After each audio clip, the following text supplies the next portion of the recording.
দর্শক স্বাগত ৩ মিনিটের খবরে। বাংলাদেশ মিয়ানমার সীমান্ত আরাকান আর্মি দখলে চলে যাওয়ায় টেকনাফ সেন্ট মার্টিন নৌ রুট সহ নাফ নদীতে নৌযান চলাচলে নিষেধাজ্ঞা রয়েছে। তবে এই পরিস্থিতিতেও সেন্ট মার্টিনে নিত্য প্রয়োজনীয় জিনিস পৌঁছাতে বিশেষ উদ্যোগ নিয়েছে কোস্টগার্ড, যার অংশ হিসেবে বৃহস্পতিবার কোস্টগার্ডের নিরাপত্তায় সেন্ট মার্টিন গেছে পণ্যবাহী ৭টি ট্রলার। এসব ট্রলারে অন্তত ৫০ জন যাত্রীও সেন্ট মার্টিনে গেছেন। এর আগে মঙ্গলবার রাতে টেকনাফ সেন্ট মার্টিন রুটে কোস্টগার্ডের পক্ষ থেকে ট্রলার মালিক ও চালকদের নাফ নদীতে সকল ধরনের নৌ চলাচলে নিষেধাজ্ঞার কথা জানানো হয়। বুধবার সকাল থেকে উপজেলা প্রশাসন নৌ চলাচলে অনির্দিষ্টকালের জন্য নিষেধাজ্ঞা জারি করে। তবে বঙ্গোপসাগর হয়ে কক্সবাজার সেন্ট মার্টিন রুটে পর্যটকবাহী জাহাজ চলাচল অব্যাহত থাকবে বলে জানিয়েছে প্রশাসন। শিক্ষার আলোয় অসহায় শিশুদের জীবন আলোকিত করার লড়াইয়ের অংশ হিসেবে এবার রাজধানীতে ম্যারাথন আয়োজন করছে world human rights vision WHRV। আগামী ৩১ জানুয়ারি রাজধানীর হাতিরঝিলে এই ম্যারাথন হবে, যেখানে ২১, ৭.৫ ও ২ কিলোমিটার দূরত্বের রেস থাকবে।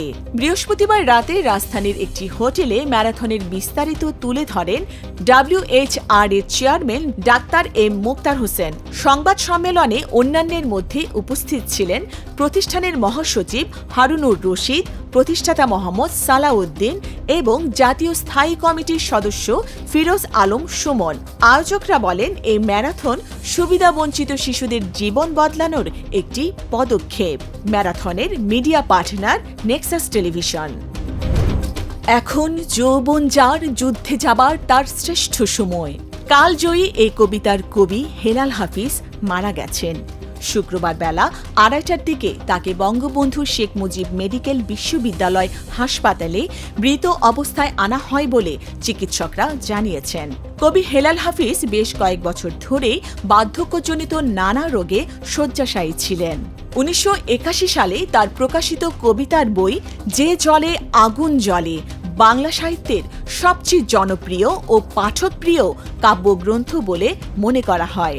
কোটি কোটি মানুষের হৃদয় জয় করেছে এই কাব্যগ্রন্থের কবিতাগুলো, যার অনেক পংক্তি এখনও মানুষের মুখে মুখে ফেরে। সর্বস্তরের মানুষের শ্রদ্ধা ও ভালোবাসায় চিরনিদ্রায় শায়িত হলেন খ্যাতিমান সঙ্গীত শিল্পী পাপিয়া সারোয়ার। জুমার নামাজের পর রাজধানীর বনানী কবরস্থানে তাকে দাফন করা হয়। এর আগে শুক্রবার সকালে সর্বস্তরের মানুষের শ্রদ্ধা নিবেদনের জন্য কেন্দ্রীয় শহীদ মিনারে নেওয়া হয় তার মরদেহ। প্রিয় শিল্পীকে শেষবারের মতো শ্রদ্ধা জানাতে ছুটে আসেন অসংখ্য মানুষ। দীর্ঘ সময় ক্যান্সারের সঙ্গে লড়াইয়ের পর বৃহস্পতিবার সকালে রাজধানীর একটি বেসরকারি হাসপাতালে মারা যান ২১ পদকপ্রাপ্ত এই রবীন্দ্রসঙ্গীত শিল্পী। তার বয়স হয়েছিল ৭২ বছর। ১৯৫২ সালের ২১ নভেম্বর তিনি বরিশালে জন্মগ্রহণ করেন। এতক্ষণ সাথে থাকার জন্য ধন্যবাদ।